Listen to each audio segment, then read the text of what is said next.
Hey guys, tonight we ride under a darkening sky.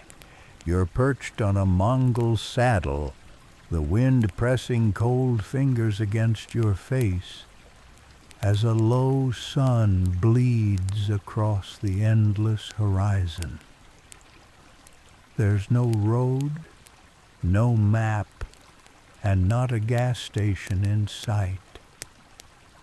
Just you, your shaggy horse, and the quiet thunder of hooves in the distance.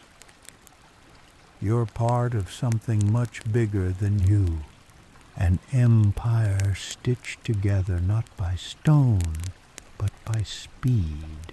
And tonight we're unraveling why the Mongol Empire had a mailman stationed every 25 miles, and how you might be the next in line. Just don't lose the message or you probably won't survive this. So before you get comfortable, take a moment to like the video and subscribe, but only if you genuinely enjoy what I do here. Let me know in the comments where you're tuning in from and what time it is in your part of the world. Now dim the lights, maybe turn on a fan for that soft background hum, and let's ease into tonight's journey together. You're riding through steppe country. There's no highway here, but the Mongols don't need one. You pass a low wooden marker, just a blur in the wind. A sign you're 25 miles from the last station. You've been holding a sealed packet tight to your chest, and you've sworn not to open it. You wouldn't dare. The man who handed it to you, he wasn't exactly the warm, fuzzy type. But then again, Genghis Khan didn't conquer half the known world with cookies and compliments. The year is somewhere in the early 1200s. Dates are fuzzy out here, no clocks ticking, no buzzing phones, just movement. You've become part of a machine, and that machine is the YAM, the Mongol Empire's genius-level mail relay system. You're not delivering birthday cards, you're carrying intel that could shift armies or topple cities. And the crazy part, you're not alone. There are dozens like you right now out there in the dark, galloping toward a rendezvous with history. The YAM works like this every 25 to 30 miles. There's a relay station, a gyr, maybe a small fortified post, always stocked with food, fresh horses, and maybe a guy who glares at you while sipping fermented mare's milk. You ride in, you switch horses, you gulp something strong enough to peel paint, and then bang you're off again. It's the 13th century version of FedEx, if FedEx involved arrows, wolves, and the occasional execution. You lean into the wind as your horse crests a low hill. Below you, a flicker of orange, your next station. A fire burning, you can almost smell the roasted goat, and you wonder if they'll give you a chunk. You're lucky. Some stations are abandoned, torched by raiders, or just swallowed by storms. Not all mail makes it. And let's just say when a Mongol message goes missing, someone usually finds the courier's bones if they're lucky. Genghis Khan didn't invent the idea of a postal relay, but like everything else, he made it terrifyingly efficient. Historians still argue whether the system was more about communication or control. Either way, it worked. Messages could travel thousands of miles from Korea to Hungary faster than most medieval armies could march 100. You didn't need to be literate. You needed to ride, follow orders, and survive. Literacy was a bonus, survival required. A gust kicks dust into your face and your horse snorts, shifting beneath you. The saddle creaks, reminding you that Mongol gear was built for endurance, not luxury. Still, your mount is better off than you small, sturdy, practically indestructible. Mongol horses could go for days on next to nothing, drink frozen streams, and still have enough kick to outrun a pursuing bandit. You've got blisters and an existential crisis, but you keep going. As the stars begin to prick the velvet sky, you think about how massive this empire really is. Genghis Khan took tribal warriors and turned them into the human version of a neural network, always transmitting, always receiving. Every major general, every administrator, even family members, everyone relied on these couriers. If one station failed, it could mean a siege started too late or too soon, or too... And here's a quirky little truth bomb. Some stations kept falcons to send ultra-short messages. Not a joke.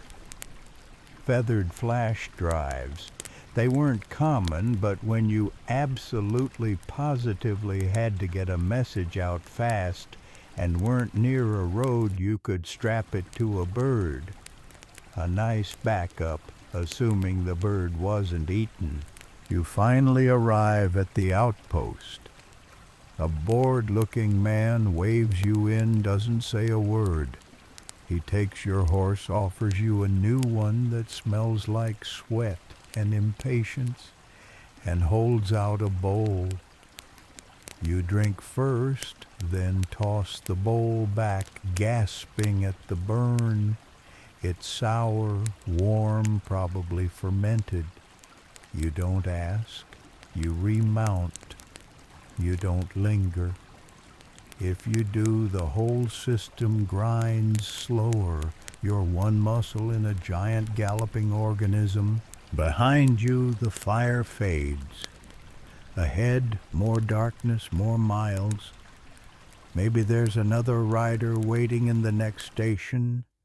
Maybe you'll carry this thing all the way to the capital. For now, your job is to make the next 25 miles count. And as you ride on, wind tugging at your clothes and hooves beating a tattoo on the earth, you wonder, what if this message isn't just paper? What if it's a secret someone would kill to stop? You shift in the saddle, trying to ignore the ache in your thighs.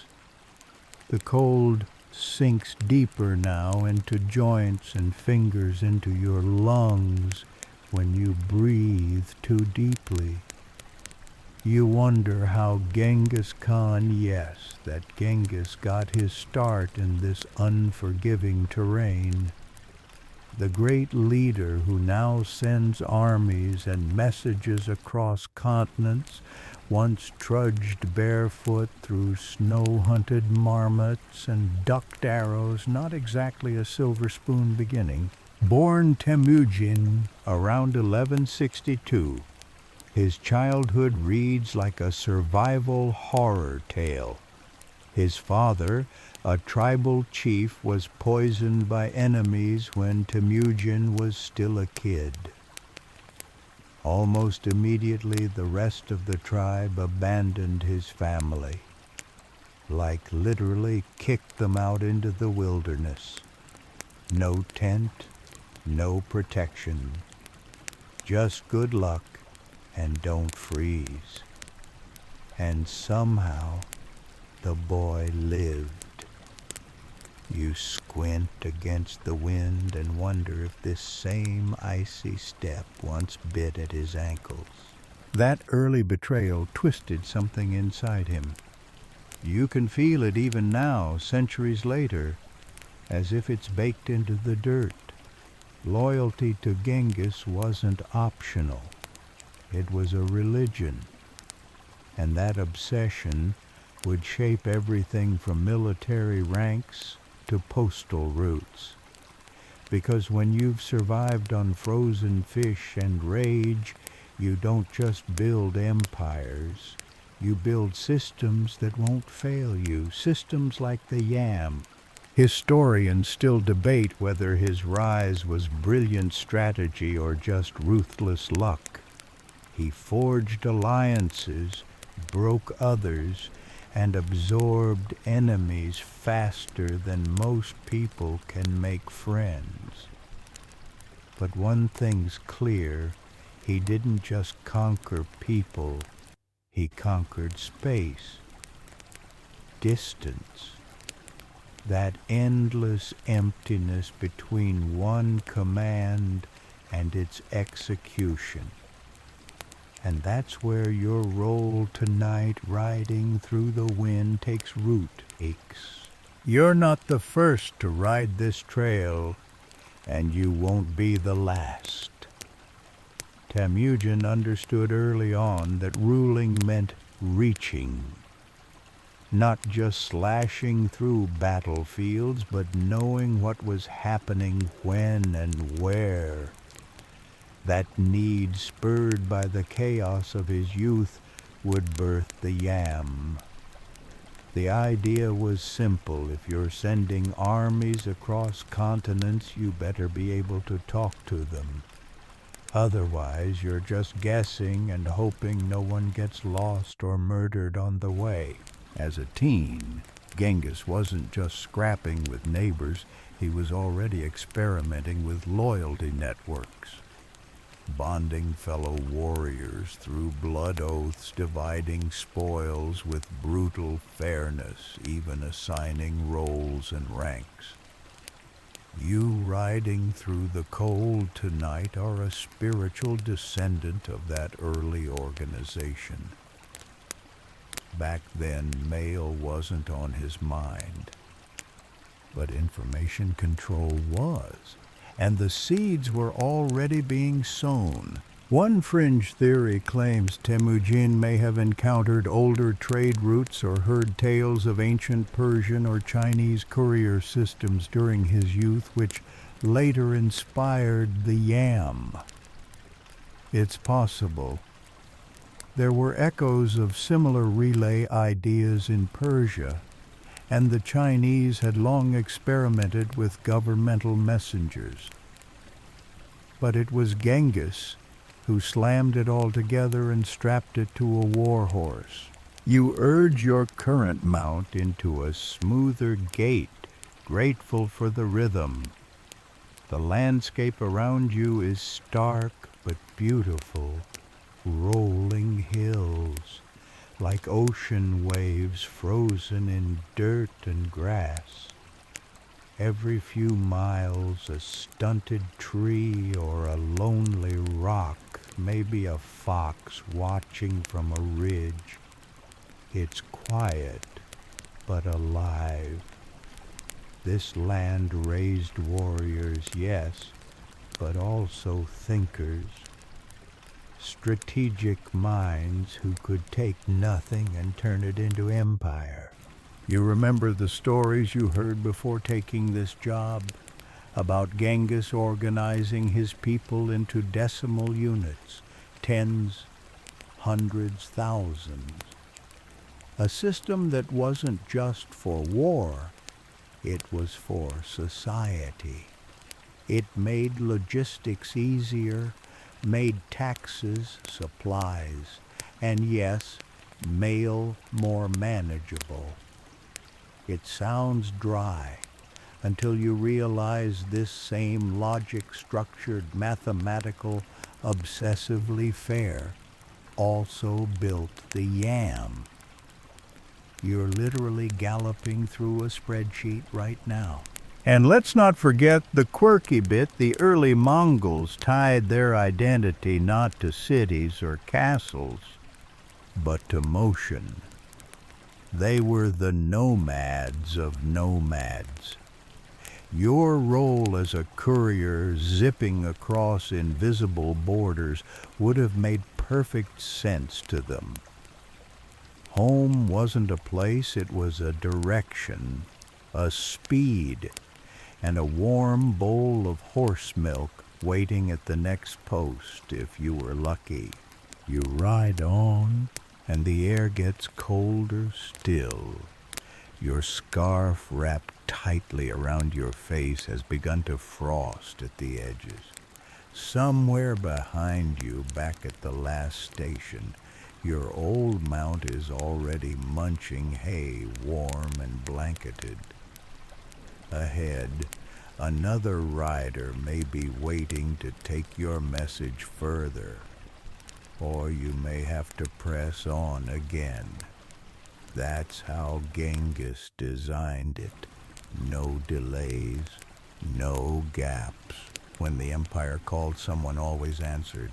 And maybe that's the real magic of it.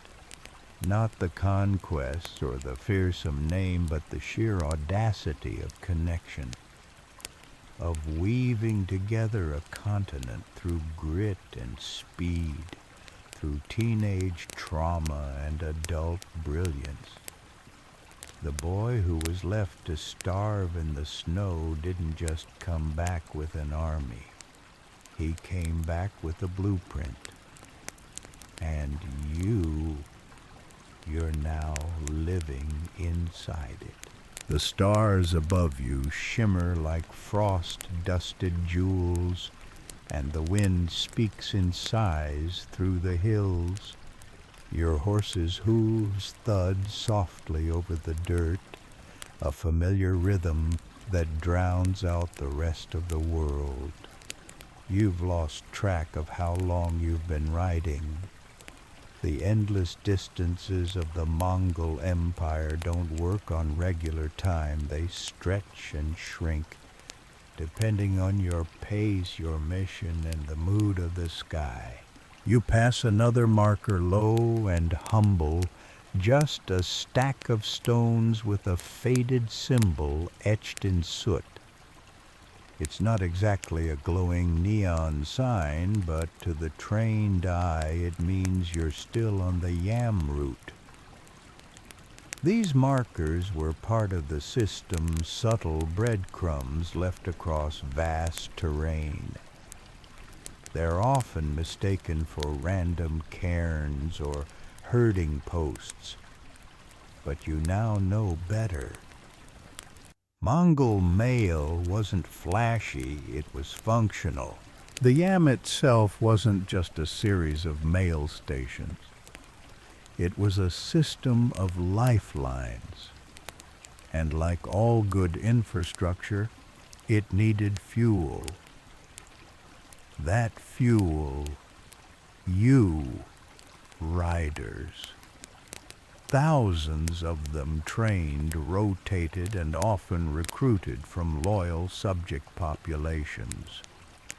You might be of Mongol blood or maybe not. The empire didn't discriminate much if you were fast and didn't complain.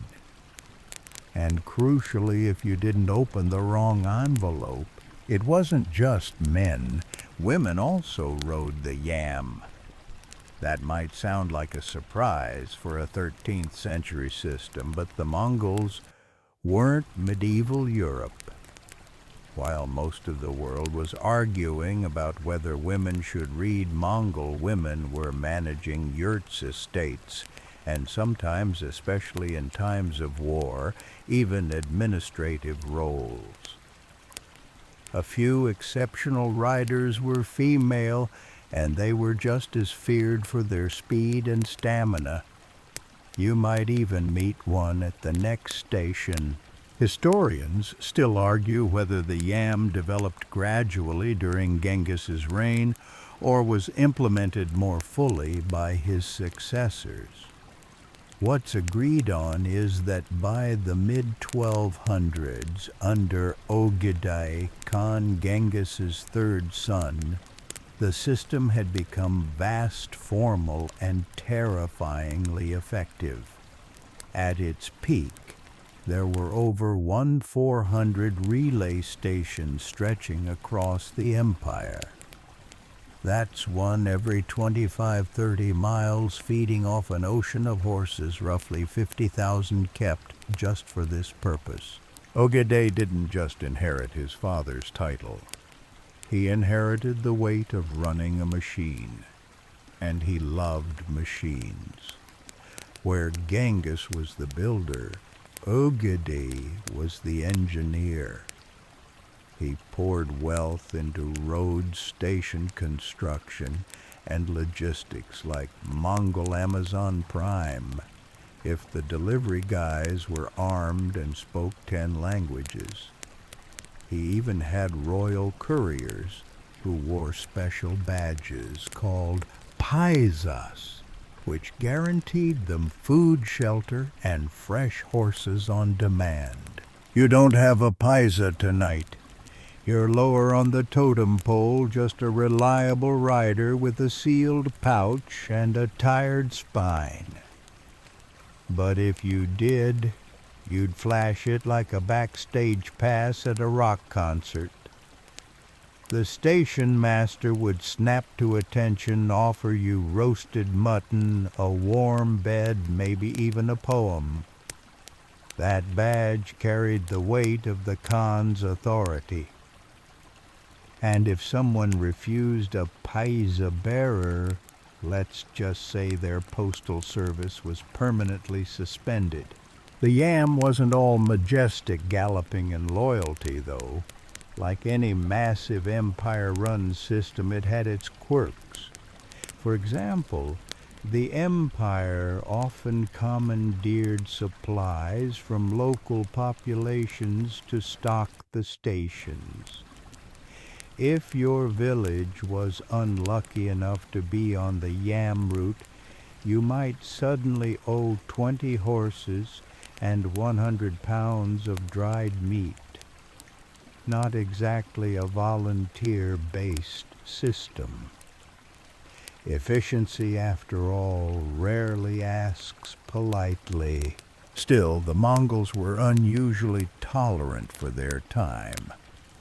They didn't care if you worshipped a sky god, Buddha, Jesus, or a shrub, so long as you paid taxes and didn't mess with the infrastructure. That included the yam.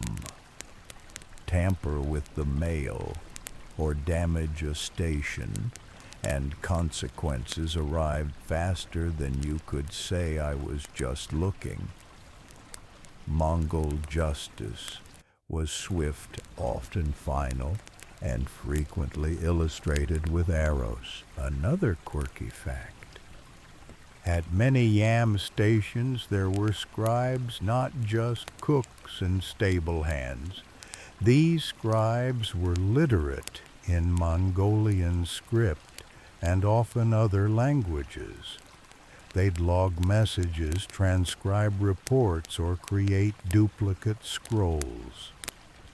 Sometimes they'd even encrypt sensitive information using tamga marks or seals only understood by high-ranking officials. It wasn't just about speed, it was about precision. You crest a low ridge and spot another yam outpost. This one's smaller than the last, just a thick-walled gear ringed by horse pens and a flag flapping in the breeze. You dismount, hand over the reins, and show the sealed pouch. The station master nods, checks the seal, then hands you a bowl of soup that smells like garlic and boiled bone. You sit for a moment, letting warmth seep into your fingers. The transition is brief.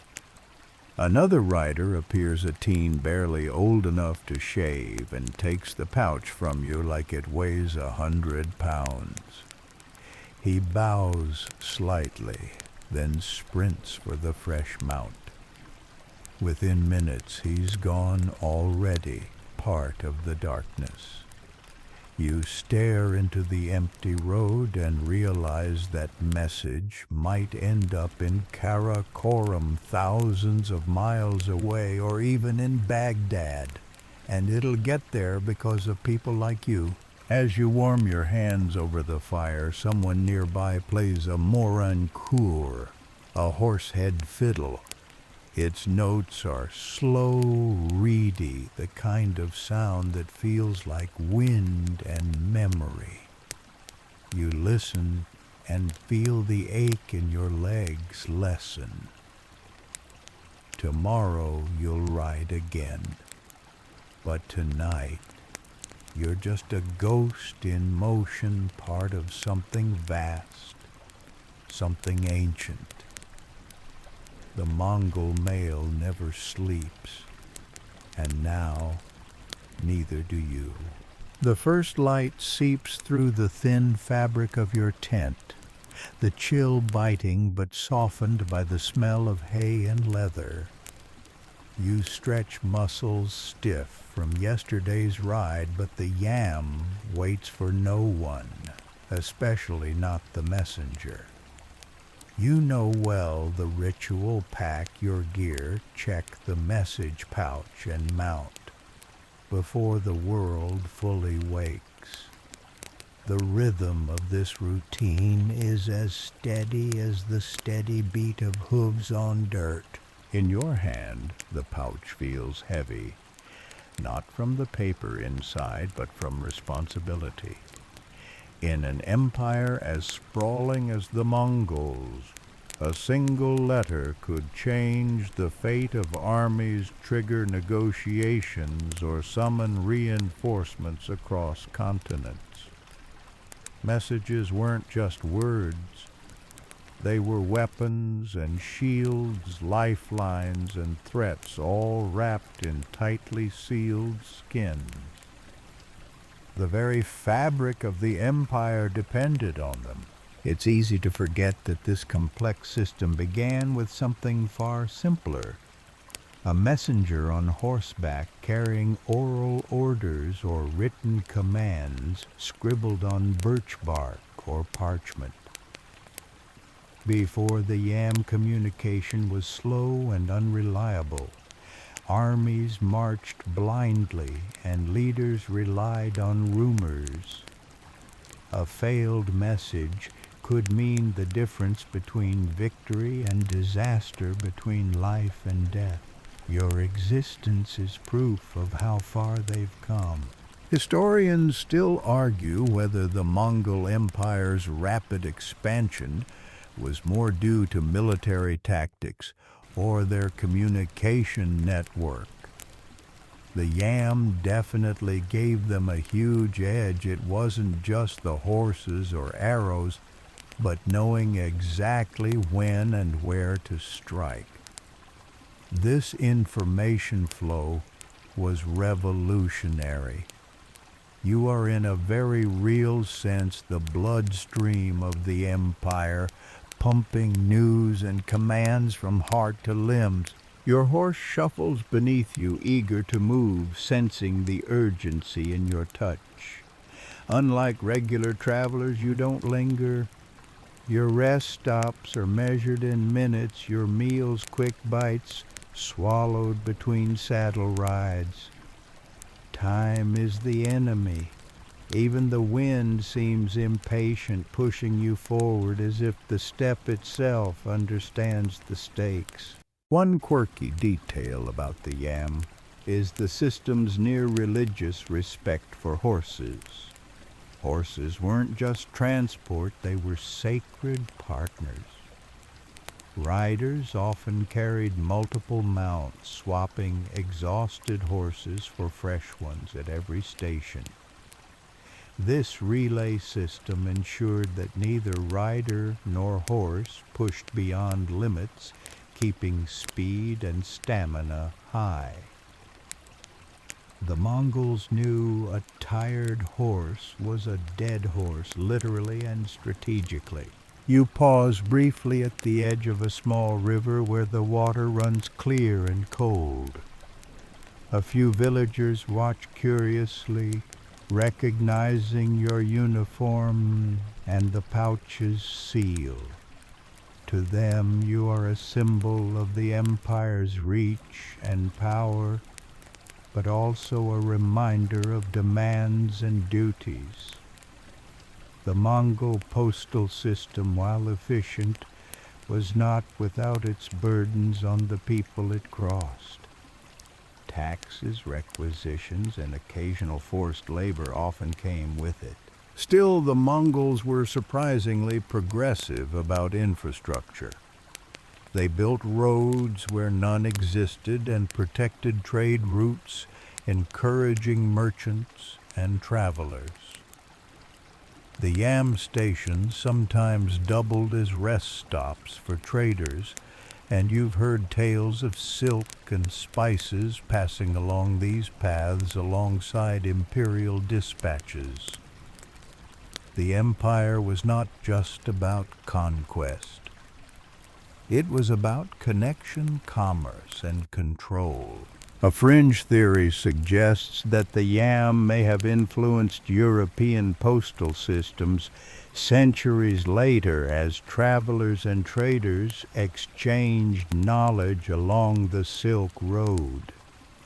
While direct evidence is thin, the concept of relay riders and station networks echoes in later developments. Your ride tonight is a small chapter in a story that might have shaped communication far beyond the Mongol borders. The wind picks up again, sweeping through the grass and rattling your gear. You pull your cloak tighter, feeling the cold prickling your skin beneath. The vast silence around you hums with the memory of countless riders who passed this way before. Some carried joyful news, births, alliances, treaties, while others bore grim tidings. Death, betrayal, war. You don't know which you carry, but the weight is the same. Ahead, the silhouette of the next yam station emerges, a wooden structure with smoke curling lazily from its chimney. The sight feels like a small miracle, a beacon of warmth and safety. You kick your horse into a trot, the steady pace soothing after hours of galloping. Soon you will hand over the pouch, and the relay will continue, inching your message closer to its destination. At the station, the keeper greets you without surprise, just another rider among many. You exchange a few words in Mongolian, the language sharp and efficient like the system itself. The horses are tended fresh mounts readied, and you take a brief moment to rest. The warmth of the fire is a balm against the cold, and the scent of freshly baked bread teases your hunger. This moment of pause feels almost sacred, a quiet junction in the endless motion. You realize that the yam is not just about speed. It's about trust. Trust in the network, trust in the riders, trust in the horses, and trust in the empire itself. Without that trust, the empire's threads would unravel, and your journey would be pointless. You saddle up again, feeling the familiar ache in your back and legs, the dull throb of fatigue setting in. But you push forward because the empire depends on you. because you know that somewhere out there someone waits for your message, and because deep down you want to believe this endless ride means something bigger than exhaustion and cold. You hardly notice the chill seeping into your bones as dawn breaks, painting the sky in muted pastels that fade almost as quickly as they appear. The landscape rolls out before you, endless grasslands broken only by the occasional stand of birch trees or a distant herd of grazing sheep. It's beautiful in a raw, unpolished way, but the beauty doesn't slow you down. You have miles to cover before nightfall. The yam's relay system depends on speed, but also on reliability. Each rider must arrive on time, drop off the sealed message, and mount a fresh horse without delay. You're part of a tight choreography that stretches across thousands of miles. If one rider fails, the whole network wobbles. And in the Mongol Empire, wobbling means weakness, something the Khan's generals could never tolerate. Historians still argue whether the yam was purely a military tool or also a way to encourage trade and diplomacy.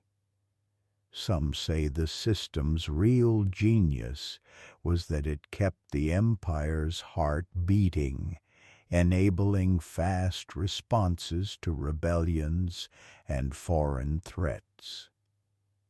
Others highlight its role in connecting diverse peoples and fostering cultural exchange. Either way, the yam was a lifeline.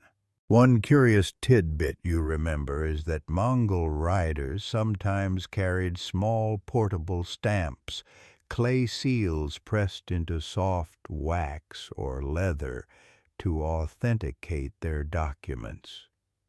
This was a bit like an ancient form of a signature or a security system. The seals were unique to each official and helped prevent forgery.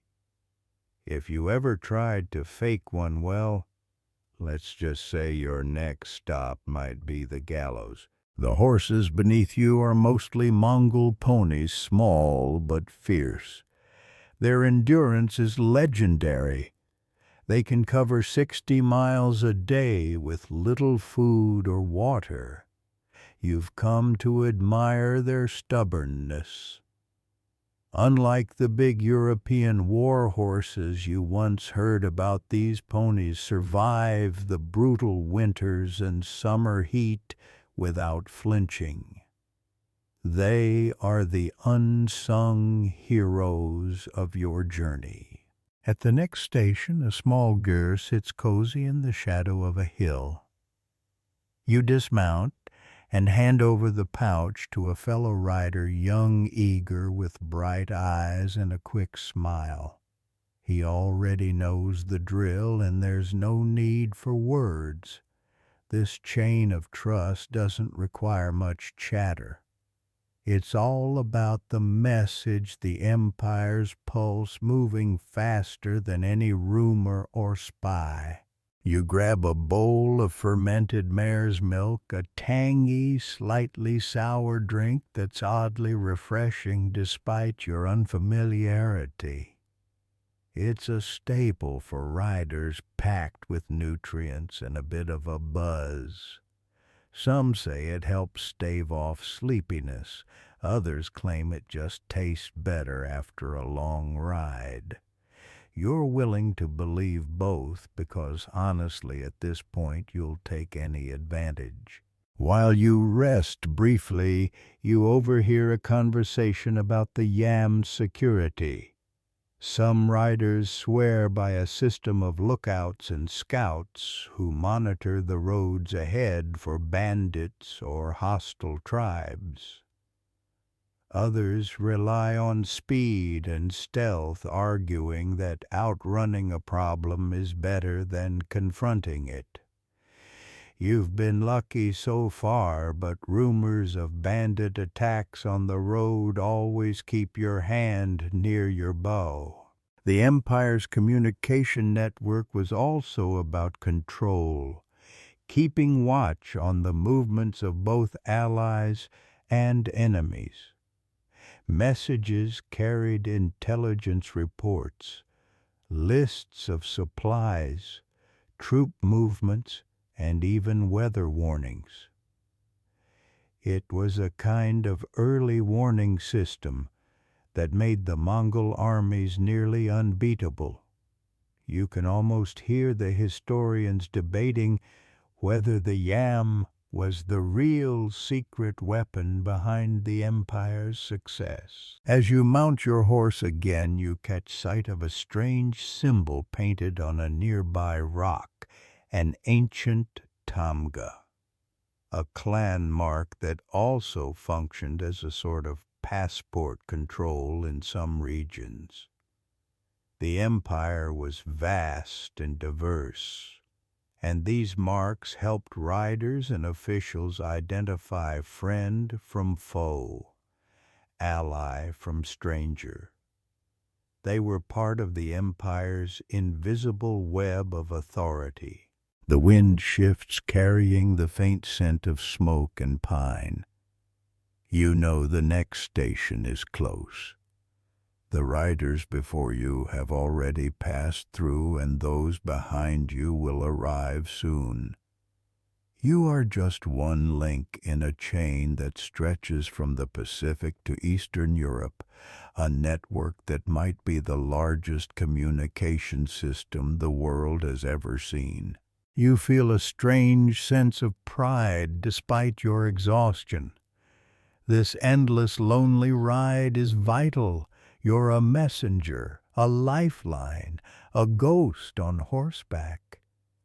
Without you, the Empire's power would falter, its armies blind and deaf. You may not be a general or a noble, but tonight you are the Empire's voice. As you cross a small stream, the water ripples and sparkles under the morning sun. For a moment, everything feels peaceful, almost as if the empire itself is holding its breath. But you know better. The yam will never rest, and neither can you. The sun climbs higher, its warmth beginning to chase away the morning chill, but your muscles already protest from hours in the saddle. You remind yourself there's no time for complaints. The Empire demands speed, precision, and a refusal to slow down. Somewhere ahead, a Khan's order waits to be delivered, a decree that could shift the tides of war or peace. Your pace picks up, hooves pounding the earth in a steady drumbeat. One thing that always strikes you about the yam is its sheer scale. Every 25 miles, like clockwork, you find a station staffed by people who know their role as well as you know yours.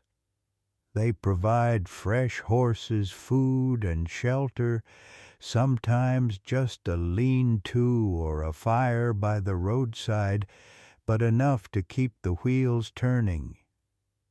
This network is a masterpiece of coordination, especially considering the Empire's vast and often hostile terrain. Historians still argue whether the system could be called the first true postal service, or if it was something more akin to a military intelligence network. Either way, its impact resonates even today. You imagine the ripple effect of your message traveling across deserts, mountains, and forests, connecting distant corners of a vast empire with an efficiency unmatched in its time. In a strange twist, some yam stations doubled as early rest stops for travelers not officially part of the system. Merchants, envoys, even curious locals sometimes slipped through to use the facilities, paying their respects to the order that protected and controlled these routes. The Mongols' protection of the Silk Road, in part enabled by the yam, allowed goods and ideas to flow as freely as the messages you carry. You recall a quirky detail you overheard once. Some riders believed carrying a small charm or talisman blessed by shamans could protect them from bandits or bad luck on the road. The mix of shamanistic beliefs and military efficiency is a fascinating blend, reflecting the empire's deep cultural layers. You might not be a believer yourself, but you tuck a small carved bone into your pouch just in case. Your horse dips its head to nibble on sparse grass as you pause for a brief moment, the silence stretching out before you like the vast steppe. It's tempting to linger to listen to the wind and imagine the countless riders who have come before, but the message weighs heavy, demanding urgency.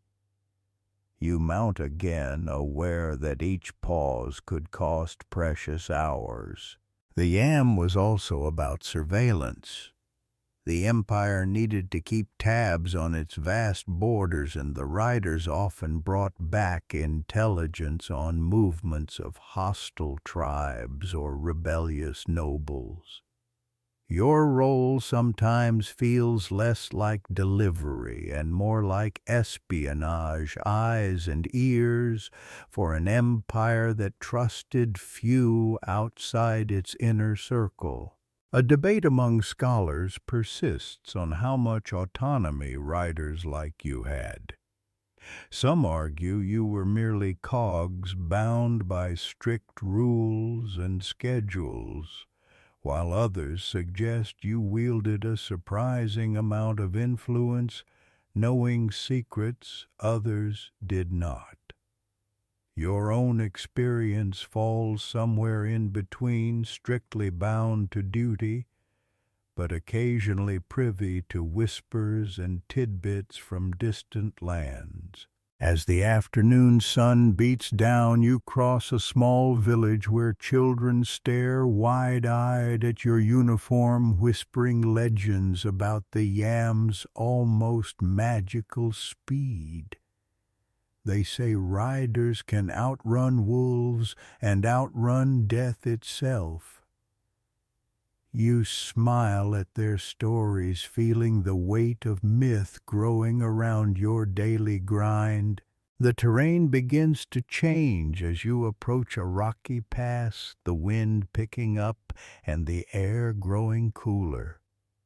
The mountains are a reminder that the empire's reach isn't just flat steppe, but wild, dangerous lands that test your endurance and your horse's spirit. You adjust your grip on the reins, knowing the next few miles will demand your full attention. In these moments, the line between myth and reality blurs.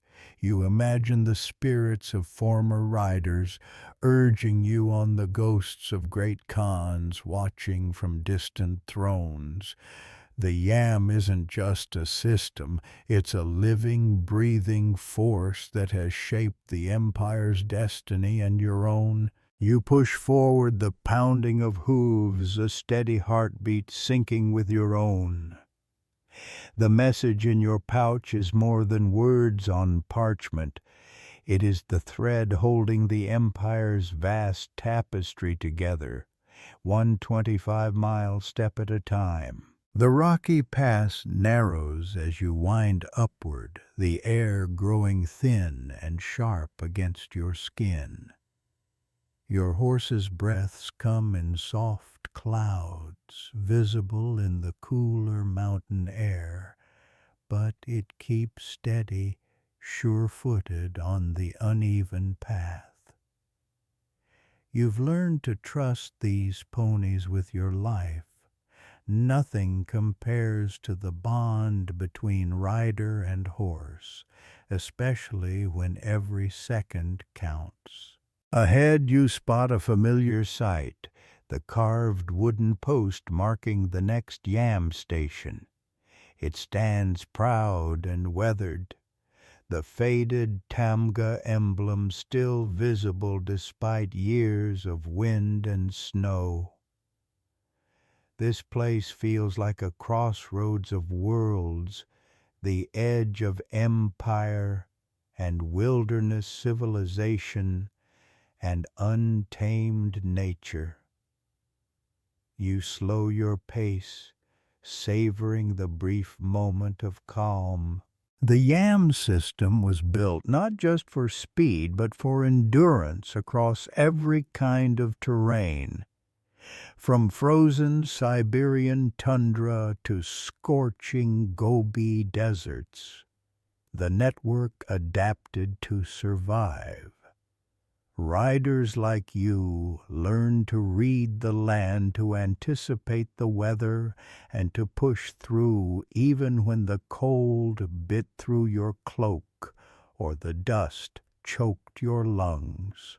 Historians still argue whether the Mongols were more brilliant tacticians or master logisticians, but anyone who's ridden this route knows it's both. Without the yam's support, even the best army would collapse. This relay network ensured not only communication, but also the movement of troop supplies and intelligence, a mobile empire with wings made of horse and sweat. One of the stranger yam traditions you've encountered involves the strict rules about who could use the stations. Only official riders and their mounts were allowed in, and the penalties for breaking this rule were harsh. Bandits and spies were feared, but so too were impostors pretending to be riders. Your seal and papers were your passport, your armor against suspicion. At the station, the keeper greets you with a nod, eyes sharp despite the cold. You exchange the pouch and take a moment to rest, sharing a bowl of hearty stew made from mutton and wild herbs. The warmth spreads through your body, soothing aching muscles and tired bones.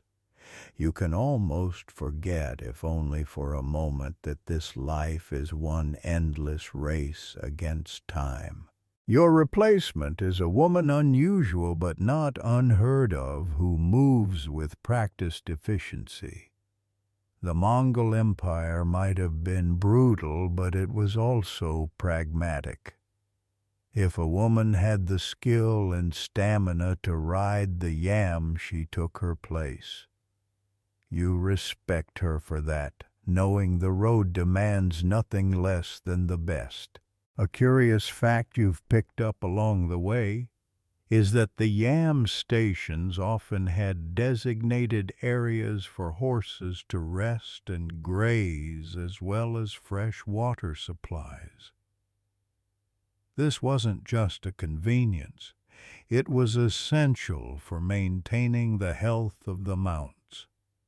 After all, a tired or sick horse was as useless as a broken wheel. The vastness of the empire makes your role feel almost surreal. One moment you're in the foothills of the Altai Mountains. The next you'll cross miles of open steppe where the horizon seems infinite. The landscape itself is a character in this story, shaping your journey as much as the messages you carry. You wonder what your message says, commands for an army, news of a treaty, or perhaps a warning of an incoming threat. Whatever it is, it's out of your hands now. Your job is to keep moving, to be the artery through which the Empire's lifeblood flows. As you mount again, the sun dips toward the horizon, casting long shadows that stretch across the rugged terrain. The chill returns with the fading light, but you feel a quiet determination settle in. The Empire may be vast, but you are part of its beating heart. You press forward, the steady rhythm of hooves echoing like a heartbeat through the mountain pass, carrying the Yam's promise, speed, endurance, and connection across the sprawling Mongol world. Twilight thickens into dusk as you descend from the mountains into a wide valley where the air softens and the landscape opens up into rolling fields dotted with patches of wild flowers.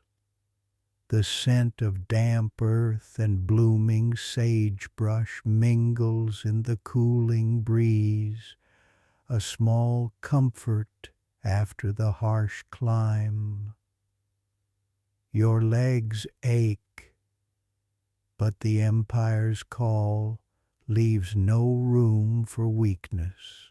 Every 25 miles, the Yam stations form invisible checkpoints in the vast wilderness. There the Empire's veins pulsing with information, orders, and secrets. Sometimes you wonder about the people who built this network, their ingenuity, their sheer determination. Without them, none of this would be possible. The Empire's strength lies as much in these unsung heroes as in the mighty Khans. Historians still argue whether the Yam was inspired by earlier steppe nomad traditions or if it was a revolutionary innovation. Some say Genghis Khan adapted existing courier systems. Others argue he transformed them into something entirely new, an empire-spanning machine that redefined communication and control in the medieval world. One odd fact that sticks in your mind is how riders sometimes used smoke signals or fire beacons as supplementary communication methods, especially in emergencies or to alert distant stations of impending danger. It's a far cry from the sealed parchments you carry, but a reminder that the Empire embraced a variety of tools to stay connected. As the sun slips below the horizon, the valley's shadows deepen and the first stars prick the sky. You can almost hear the faint echo of other riders long gone, but never forgotten, galloping through time and space. Your own breath is slow and steady, your heartbeat syncing with the rhythm of this ancient, endless journey. The Yam stations also played a role in spreading culture and ideas.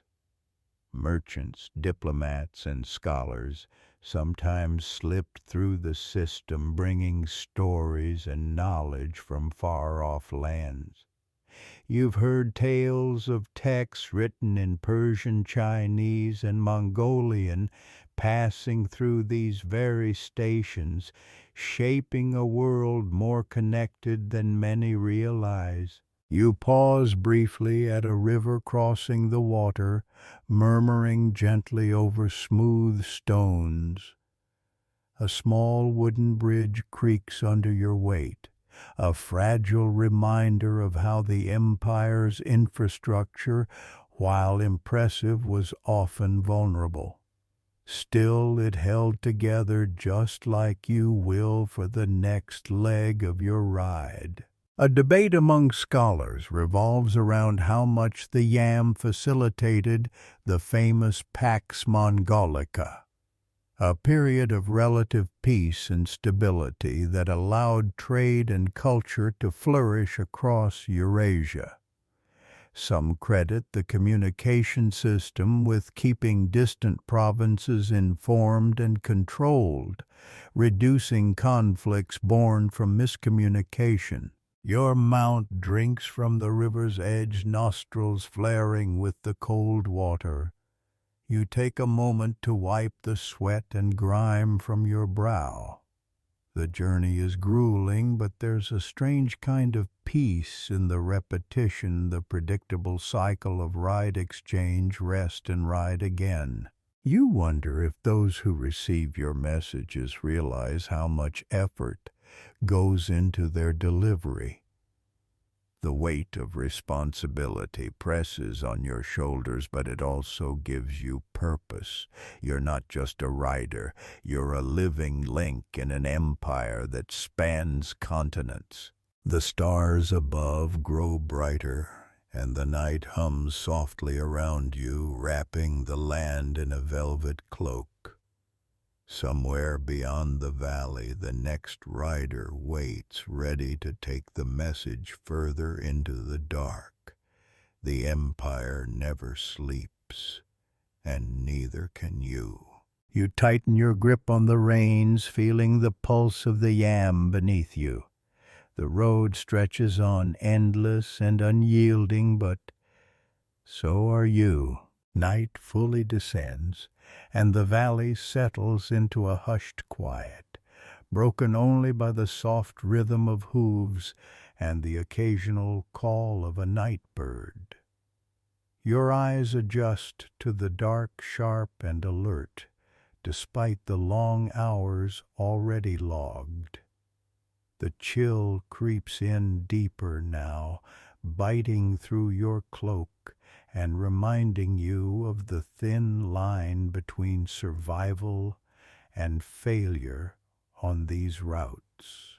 The yam system's secret to its unmatched speed wasn't just fresh horses and stations, it was the discipline and training of riders like you. From a young age, couriers were groomed to endure hardship, navigate difficult terrain, and manage precise timing. It's said that some riders could cover nearly 200 miles in a single day, switching horses seamlessly and pushing their limits. Historians still argue whether this endurance was sustainable or if it led to high attrition rates among riders. Records are scarce, but tales of exhausted couriers collapsing mid-route and being replaced on the spot are common.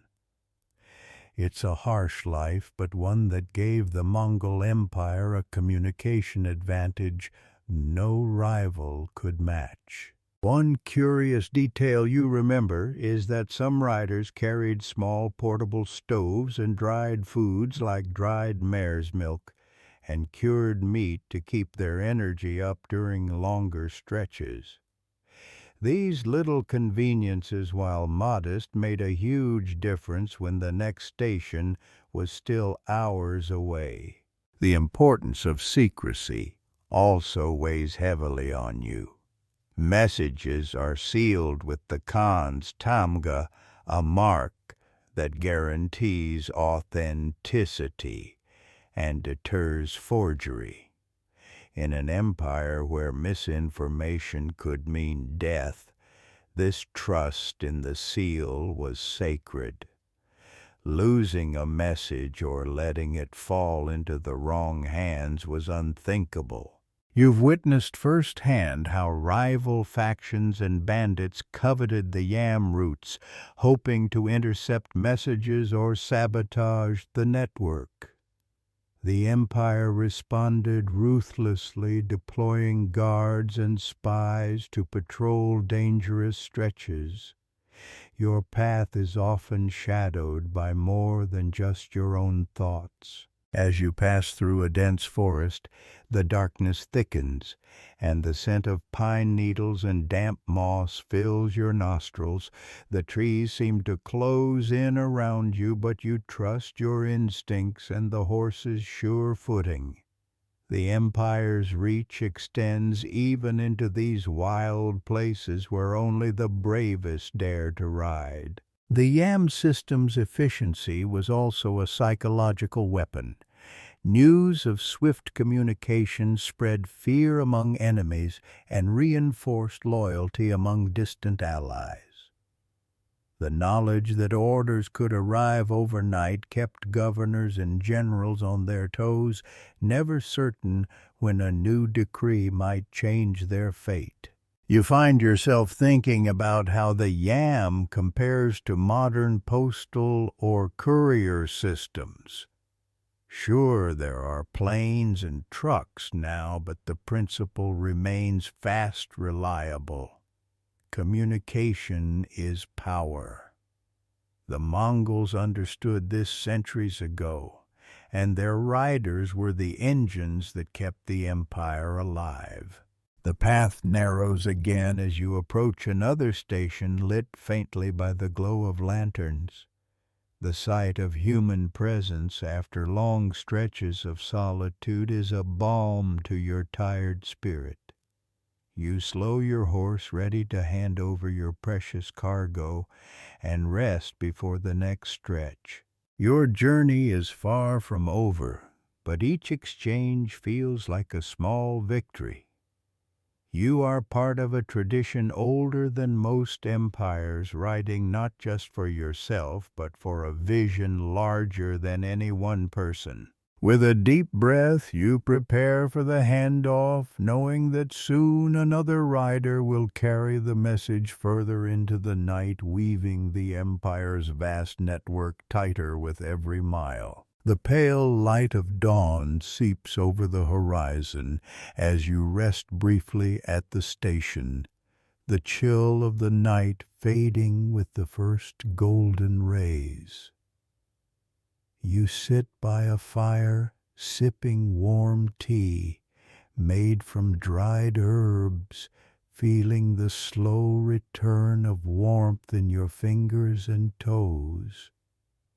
The world feels softer in the morning light, less daunting than the shadows of night. The Yam system was about more than just speed. It was about reliability and rhythm. Each station operated like clockwork, ensuring that no message stalled for long. Riders were expected to arrive at precise times, and station keepers prepared horses and supplies ahead of schedule. The system was a masterpiece of logistics, centuries before such things became commonplace. Historians still argue whether the Mongol couriers used fixed schedules or more flexible event-driven dispatches. Some sources suggest a strict timetable, while others point to adaptability depending on military or political needs. Either way, the discipline required is undeniable. A quirky tidbit you've learned on your journey is that some Yam stations doubled as inns for travelers and merchants who had official business.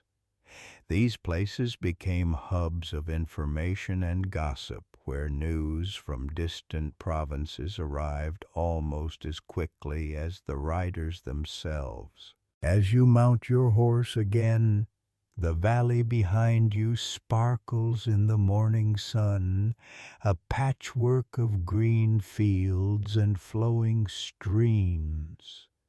The scent of fresh grass and wild flowers is invigorating, a gentle reminder that the empire you serve is as alive and changing as the land beneath your feet. The yam's design allowed the Mongol Empire to punch far above its weight. With fewer people and resources than many rival kingdoms, they relied on speed and communication to coordinate massive armies and maintain control.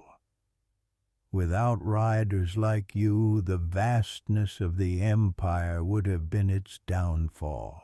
You think about the ancient roads, carved paths marked by stones and signposts that guide you along the journey. These routes are like arteries pumping messages between the heart of the empire and its furthest outposts. The meticulous care taken to build and maintain these roads is a testament to the empire's vision and ambition. One of the strangest practices you've heard about is how some riders carried small ritual items or charms for protection. Tiny amulets or animal bones thought to ward off bad luck or evil spirits. In a world so dangerous, a little superstition seemed a small price to pay. The yam wasn't just a military tool, it was also a symbol of unity. No matter how distant or isolated a province, receiving a message from the Khan's court was a reminder that they were part of something greater, bound by loyalty and law. Your thoughts drift to the vast diversity of people who used this system. Mongols, Chinese, Persians, Turks, all connected by a network that transcended language and culture. The empire was a mosaic held together by communication and mutual reliance. Ahead, the path winds into a forest, the trees forming a canopy of green that filters the sunlight into dappled patterns on the ground. You tighten your grip on the reins, ready to dive back into the rhythm of riding, knowing that the empire's fate rides with you. With a soft whistle, you encourage your horse forward, feeling the surge of energy returning with the new day. The message is safe in your satchel, but the journey is far from over. You enter a stretch of open steppe, where the horizon seems to stretch forever in every direction. The wind sweeps across the grasses, carrying the scent of earth and wild flowers, and the sky is a vast, uninterrupted dome of blue. Here there are no trees to shelter you, just the endless plain and your loyal horse beneath you. The Mongols, renowned horsemen, developed their entire lifestyle around the horse, and the yam was a natural extension of this deep connection. Horses were more than transportation. They were companions, warriors, and lifelines. The empire's success depended on the health and speed of these animals, and riders knew that a tired horse was a liability they couldn't afford. Historians still argue about the precise methods used to breed and train the Mongol horses, but all agree their endurance was exceptional.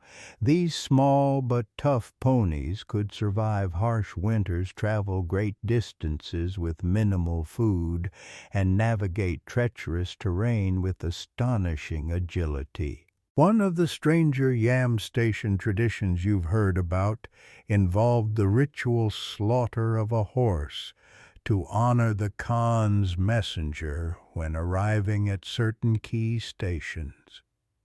It was a way of showing respect for the rider's role and sacrifice, but also a stark reminder of the cost of maintaining such a vast network. Your mind drifts to the sheer scale of the empire. Riding these open plains, you can almost imagine how it felt to be part of an unstoppable force spreading across continents. The Yam allowed the Mongols to control territories from Korea to Eastern Europe, a feat unimaginable without such communication. The pace quickens as you gallop across the steppe, the ground a blur beneath hooves, and the wind whipping past your ears. The sun climbs higher, warming your back and drying the sweat on your brow. You feel alive in a way only this endless motion can provide, part of a great machine moving across the world. There's a playful side to the Yam riders, too. On long stretches, riders sometimes raced each other to the next station, a test of skill and stamina that kept spirits high despite the grueling schedule.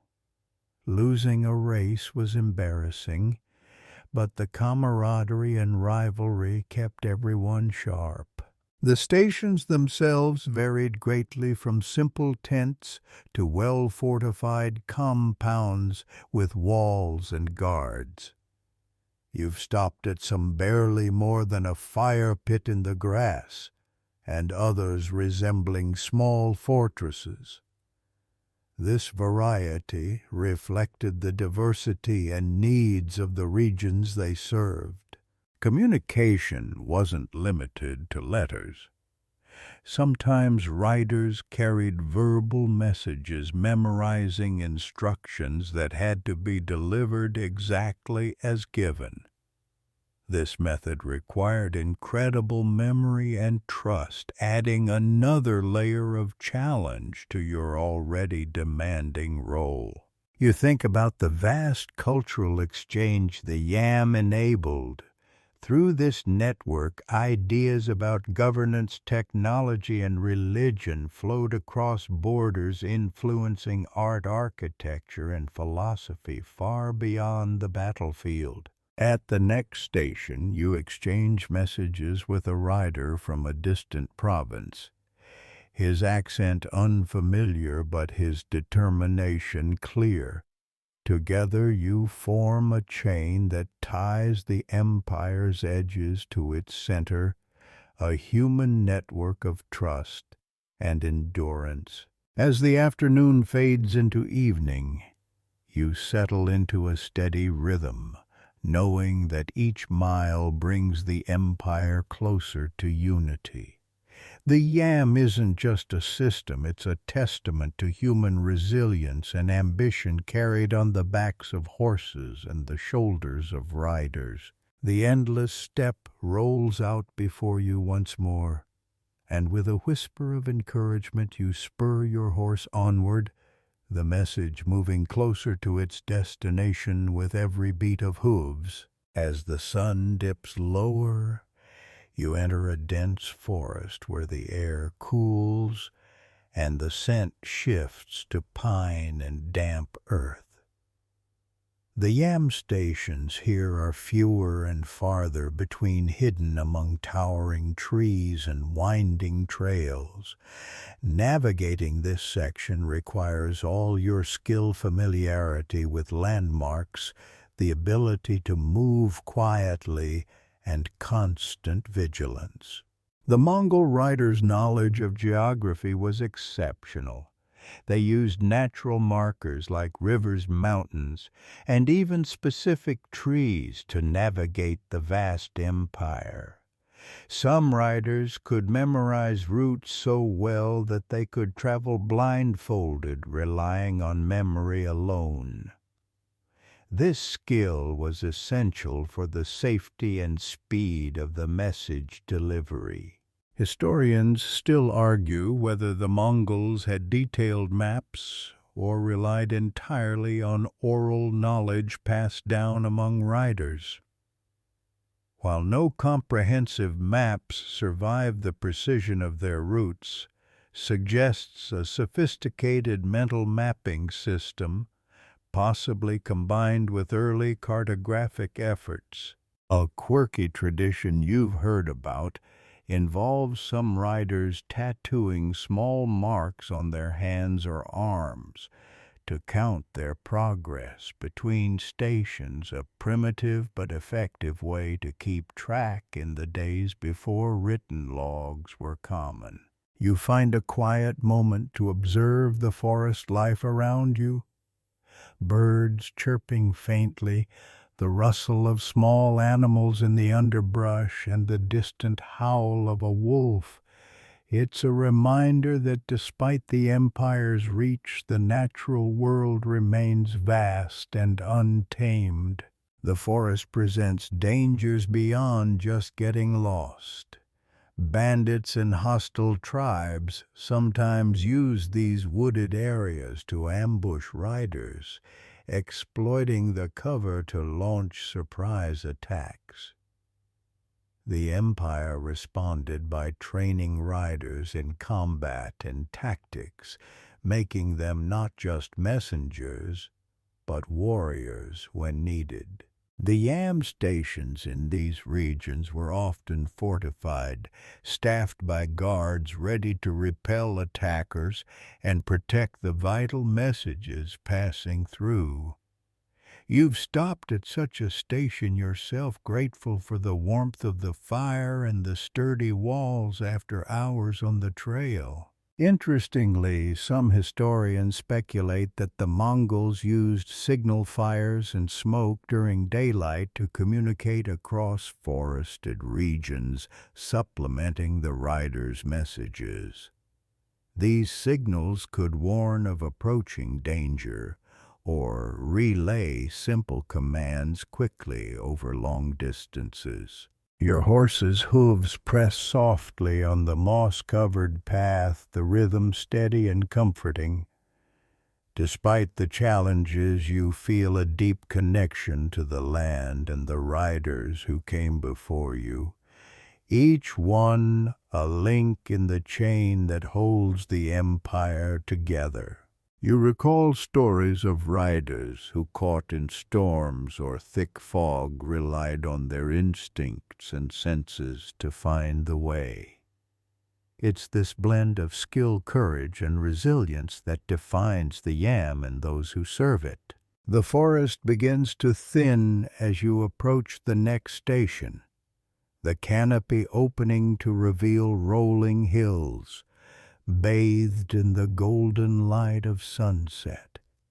The station is a small wooden outpost where a group of riders and guards greet you with nods of respect and relief. You hand over the sealed message, feeling the weight lift from your shoulders for the moment, but the journey continues, and soon you will mount again, riding into the night and the unknown. With a final glance at the fading light, you prepare to set out once more, knowing that each mile you cover threads the empire's vast tapestry a little tighter. Night falls again as you leave the forest behind and enter a rugged mountain pass. The air is thin and cold here, and every breath feels sharper, more urgent. The path twists and turns, carved into steep cliffs with sheer drops that disappear into shadow. The horses move carefully, their sure-footedness essential for this treacherous stretch. The Mongols were masters of riding through all terrains. Their yam riders often faced mountainous regions where weather and altitude were just as dangerous as enemy forces. The system's flexibility meant riders had to adapt quickly, carrying messages that could change the fate of battles or diplomacy. Historians still argue about how the empire maintained the yam in such remote areas. Some suggest that local guides familiar with the terrain were employed, while others believe the riders themselves were trained extensively in mountain survival and navigation. One fascinating but lesser-known fact is that some mountain stations were built inside caves or natural shelters, offering protection from storms and enemy scouts. These hideaways were strategic assets, carefully guarded and almost impossible to discover. The cold bites deeper with every mile, and you pull your cloak tighter, feeling the sharp sting of the wind against your face. The horse's breath puffs white in the air, and the sound of hooves striking stone echoes eerily in the narrow pass. Your thoughts wander to the importance of the messages you carry. Sometimes they are simple orders, other times urgent commands that could mean life or death. The responsibility weighs heavily, but it's part of the pride of being a yam rider. The steep slopes and narrow ledges force you to slow your pace, balancing caution with the need for speed. The mountain seems indifferent to your mission, a silent challenge that tests your resolve and skill. Interestingly, some riders used the stars to navigate these difficult passages, aligning their routes with constellations that were visible even in the harshest conditions. The Mongols' celestial knowledge was surprisingly advanced, blending astronomy with folklore. You remember a story of a rider who, caught in a sudden snowstorm, managed to survive by following the flight of mountain eagles, a remarkable testament to intuition and luck. Such tales inspire awe and a little superstition among riders. At the highest point of the pass, you pause briefly to catch your breath and take in the view. The valley below glows faintly with the lights of distant settlements, a reminder of civilization's reach amid the wild. The descent begins cautiously, the path narrowing further. Your horse moves with practiced grace, every step deliberate and careful. The message in your satchel feels heavier now, not just from its physical weight, but from the knowledge it carries. As you near the next station, the temperature rises slightly and the landscape shifts to gentler hills and cultivated fields. The sounds of human activity grow louder, voices, barking dogs, the clatter of tools, a welcome change after the mountain's silence. You arrive at the station where riders and guards exchange tired but determined greetings.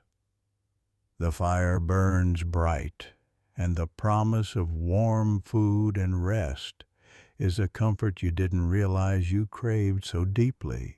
You hand over the message, knowing another rider will soon carry it further. Your journey has tested every skill you possess, but there's still a long road ahead. The mountains fade behind you as you prepare to move on the empire's heartbeat, steady beneath the rhythm of your horse's steps. The night air cools as you continue into a fertile river valley where the scent of damp soil and blooming flowers replaces the sharp mountain chill. The valley feels alive, the heartbeat of the empire pulsing through its fields and villages. Here the yam stations take on a more communal feel, often doubling as marketplaces or meeting points for local leaders. The Mongols were surprisingly adept at integrating local customs and economies into their vast system. The yam wasn't just a network for imperial control. It also facilitated trade, cultural exchange, and diplomacy.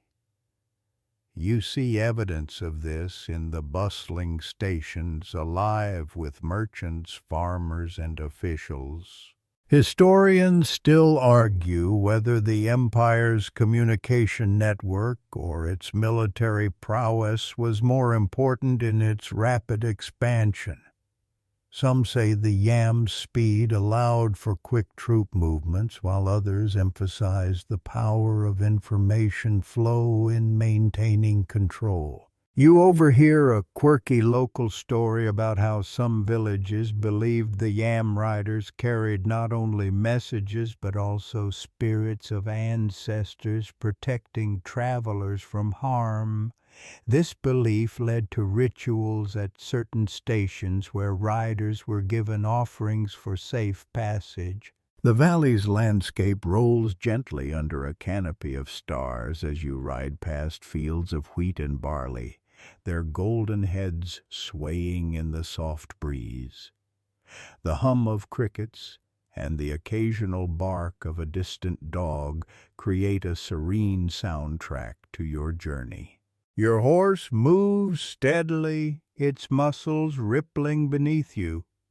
You're reminded that these animals are the unsung heroes of the empire, trained not just for speed but endurance, able to survive on sparse rations and harsh conditions. The stations here are larger, often fortified with wooden palisades and staffed by more personnel. This is a region where the threat of rebellion or banditry was real, and the Yam was as much about deterrence as communication. You recall a scholarly debate about whether the Yam stations functioned as proto-post offices, allowing civilians limited access to send letters, or if they were strictly military and governmental. The truth likely varied by region and era.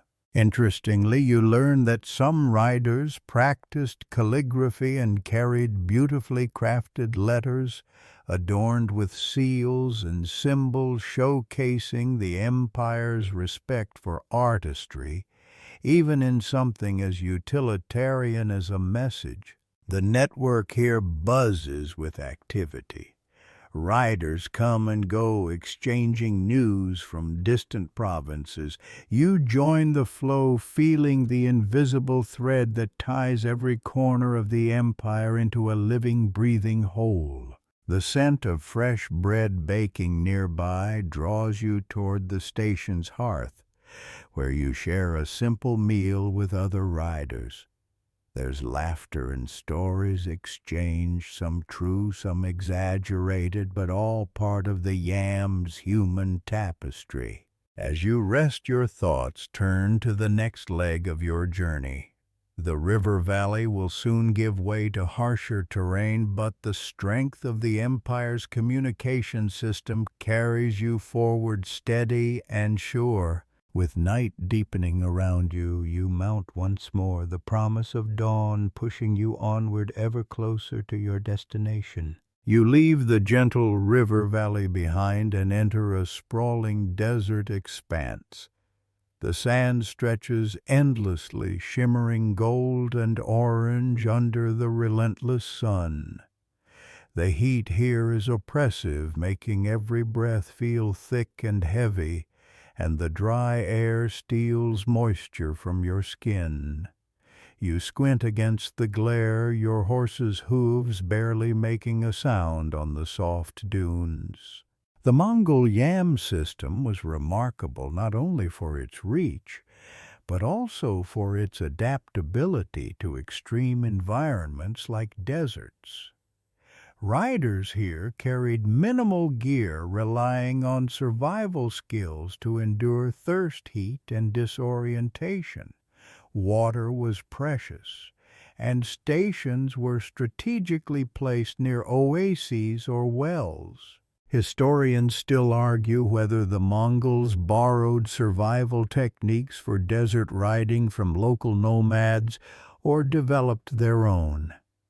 Either way, the ability to maintain communication through such unforgiving terrain was a testament to their ingenuity. A quirky detail that sticks in your mind is how some riders used mirrors or polished metal discs to reflect sunlight and send signals across vast distances in the desert, early Morse code Mongol style.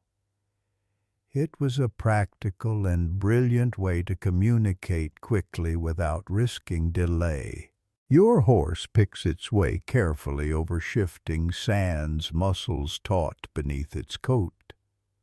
The silence here is profound, broken only by the occasional wind gust that sweeps sand into swirling patterns, creating an ever-changing landscape. At one station you find a small group of riders and guards gathered around a fire sharing tales of mirages and ghostly shapes seen on the horizon. Some swear the desert plays tricks on the mind, others blame exhaustion or superstition. The yam stations in the desert were typically small and sparse, but fortified enough to protect the precious water supplies they guarded. You're reminded of how critical these outposts were, each a lifeline in a hostile environment. You remember reading about a scholarly debate regarding how the yam stations balanced their dual roles as communication hubs and defensive fortresses. The line between messenger service and military outpost was often blurred, especially in border regions like this. Interestingly, some riders adopted local desert dress, including headscarves and loose robes, to protect themselves from sunburn and sandstorms. This cultural blending is one of the yam's subtle legacies, a reminder that empire building is as much about adaptation as conquest. The sky turns a deep indigo as night falls, stars blazing brighter than you've seen in the city's glow. You take a moment to marvel at the vastness above, feeling both insignificant and part of something grand. Your body aches from the heat and exertion, but the responsibility to carry the message pushes you onward. The empire's heartbeat is in these small moments of endurance and willpower. As you prepare to mount for the next leg, you feel a deep respect for the riders who came before, who crossed these same sands under similar stars, carrying the empire's lifeblood across the wilderness. With a steady hand and a quiet prayer, you urge your horse forward, disappearing into the desert night. As dawn breaks, you leave the desert behind and enter a vast steppe that stretches endlessly toward the horizon.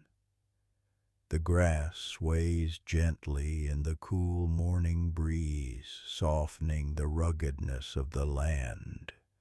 The smell of fresh earth and wild flowers fills the air, a stark contrast to the harsh dryness of the dunes you just crossed. The Mongol Empire was born on the steppe, and it was here that the yam system found its strongest roots. The riders are at home in this landscape, their horses bred for speed and stamina, adapted perfectly to the open plains where visibility is nearly unlimited. Historians still debate whether the steppe's openness encouraged the Mongols' fast communication system, or if the system developed first and then shaped how they controlled the land. Either way, the steppe and the yam are inseparable parts of the empire's identity. You notice a curious custom among the riders. Some decorate their saddles and gear with feathers and small tokens believed to bring good luck and safe travels. These superstitions blend seamlessly with the practical and military aspects of their work. The vastness of the steppe gives you a sense of freedom, but also vulnerability. There are no natural barriers here, and danger can approach swiftly, whether from rival tribes, wild animals, or sudden storms that roll in like dark waves. The yam stations on the steppe tend to be simple but efficient, often built near water sources or grazing lands. Riders rest their horses, eat quickly, and swap news before continuing on their relentless journey. You recall a scholarly discussion about whether the yam's efficiency was due more to the individual skill of riders or the carefully maintained infrastructure of stations and horses. The truth likely lies somewhere in between. In the distance you spot another rider approaching, eyes sharp, posture confident, the very image of speed and determination. You exchange nods, the unspoken bond of those who share this relentless duty. The steppe's horizon seems endless, a place where time slows and speeds up all at once. It's easy to lose yourself in the rhythmic pounding of hooves and the whisper of the grass. You think of how the Mongols used the steppe's openness for rapid troop movements and communication. Their riders like arrows shot from a bow, precise and unstoppable. The smell of fresh horse sweat and leather fills your nostrils, grounding you in the present. Each moment is a test of endurance and focus. As the sun climbs higher, you prepare to leave the station, the endless plains ahead promising both freedom and challenge. The Empire's pulse beats steadily beneath your journey, a living testament to speed, resilience, and connection. You push onward across the steppe, the sky overhead a vast canvas of blues and whites. The wind picks up, carrying scents of fresh rain and wild herbs, refreshing you as sweat cools on your skin. The horses pick up pace, muscles rippling beneath sleek coats, perfectly attuned to this endless landscape. The Mongol yam's brilliance was in its ability to turn the vastness of the steppe from a challenge into an advantage. Riders could cover incredible distances, relaying messages with a speed unmatched anywhere else in the world at the time. Historians still argue whether the yam was more revolutionary than the Mongol military tactics themselves. Some say it was the Empire's secret weapon, a communication web that bound its territories tighter than steel. A quirky piece of lore tells of some riders carrying tiny bells on their horses, supposedly to ward off evil spirits or alert nearby villagers of their approach, both practical and superstitious, a perfect Mongol blend. The sun dips lower as you approach a yam station bustling with activity. Horses are being swapped, fresh riders ready to dash off, and the air buzzes with urgency and camaraderie. The station is part relay point, part social hub, a temporary haven on a grueling journey. You share a brief meal with fellow riders, their faces weathered but proud, exchanging news and jokes. One mentions a strange sighting, a desert fox seen far outside its usual range, proof that even nature respects the yam's reach. The stations themselves vary wildly, from simple tents to fortified stone outposts, depending on location and threat level. This adaptability was key to the system's longevity and effectiveness. You ponder a scholarly debate on whether the Mongol rulers intentionally designed the yam to foster loyalty among distant regions, or if it was simply a practical necessity that grew organically. The ride continues under a sky turning pink and gold, your mind drifting as the rhythmic sound of hooves becomes a lullaby.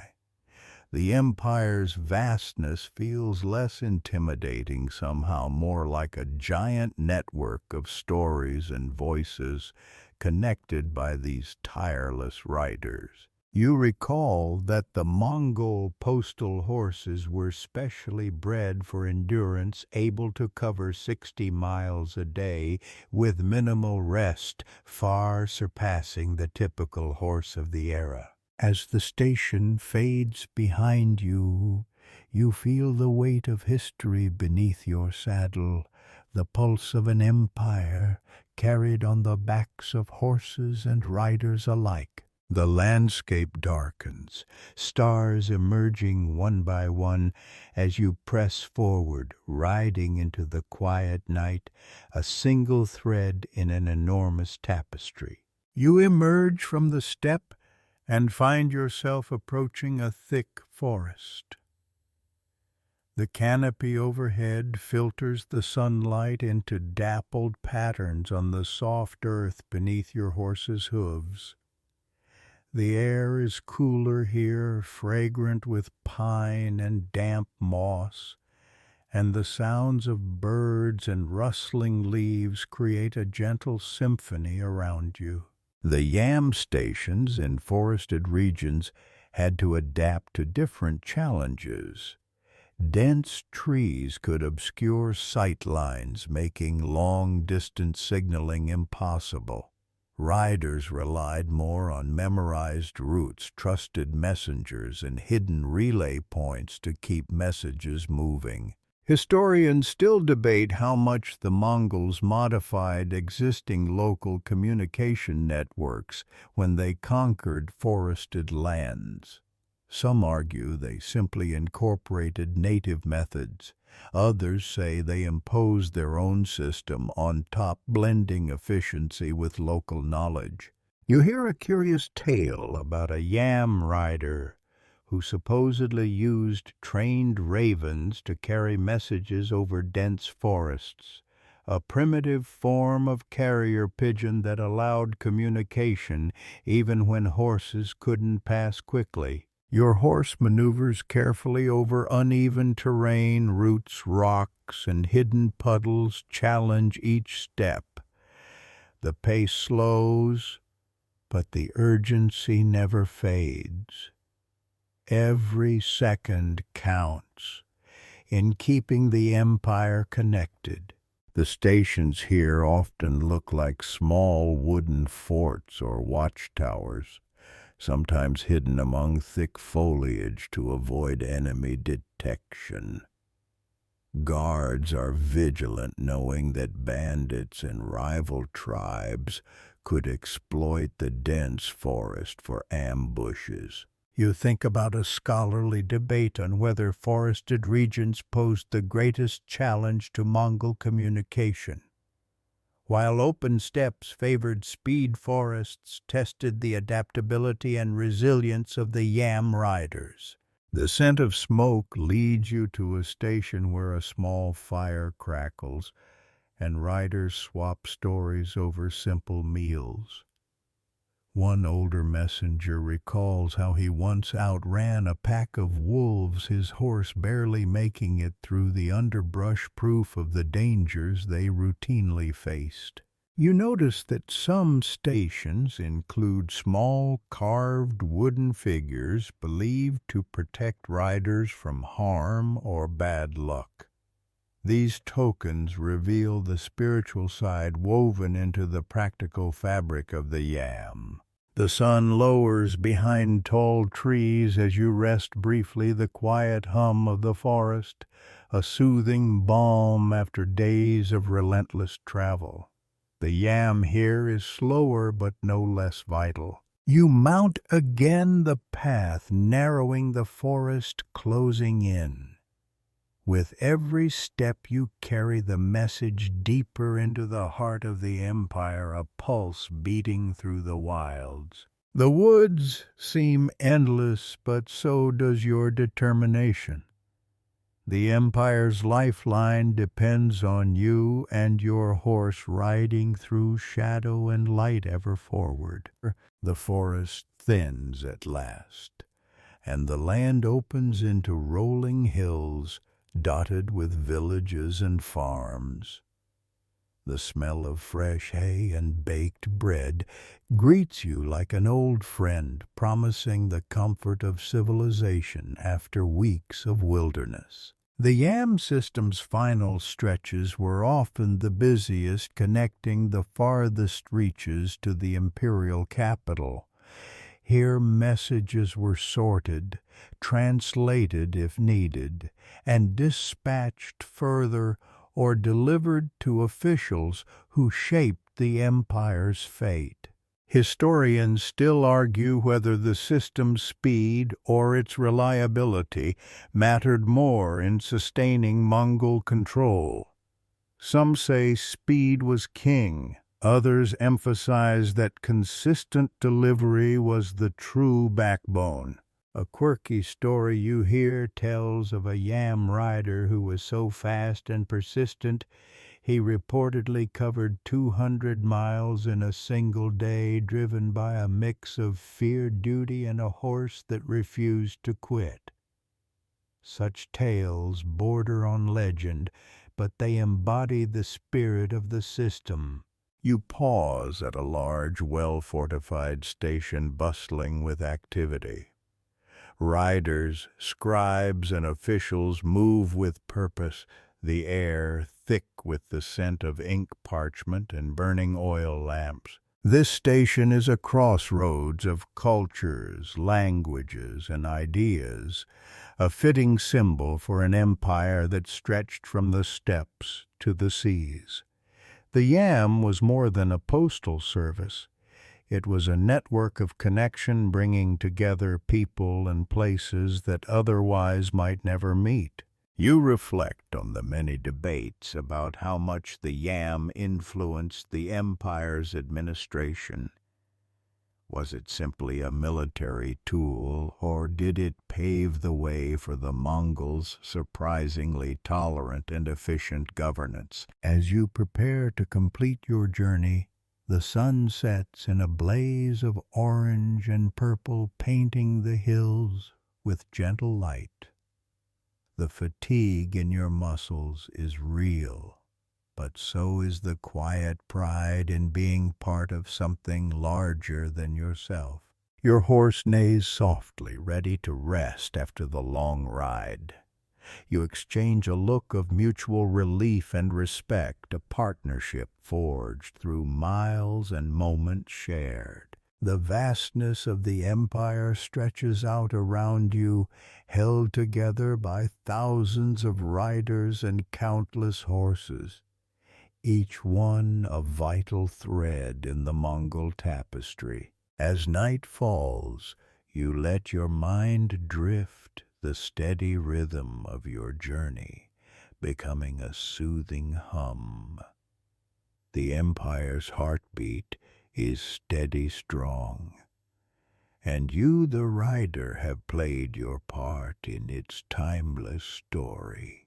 With a deep breath, you settle into the calm of the evening, the weight of history gently lifting as you prepare to rest, your role in the Yam complete for now. The stars have fully claimed the sky now, their soft light spilling like silver dust across the hills. The world feels quiet, wrapped in a gentle hush as night deepens. You find yourself slowing down the weariness of the long journey, settling like a warm blanket over your limbs. The horse's steady breathing beside you matches your own, a soothing rhythm that invites rest. All around the landscape fades softly into shadow, the sharp edges of the day smoothing into gentle shapes. The vast empire you've traversed feels less like an expanse of land and more like a breathing, living thing, held together by the quiet persistence of countless messengers and horses, moving tirelessly through time and space. The challenges you faced seem distant now, like the fading echoes of a dream. The harsh sun, the shifting sands, the dense forests, they all soften into memories fading as the night's calm deepens. The empire's heartbeat slows, but it never truly stops. It pulses gently beneath the earth and sky, a silent promise of connection, resilience, and continuity. You feel a deep sense of peace as you let your thoughts drift, the weight of history lifting with every breath. The story of the Mongol yam is not just one of speed or conquest, but of endurance and the quiet determination that binds people across miles and centuries. With your eyes closing, the gentle whisper of the wind through the trees lulls you further into rest.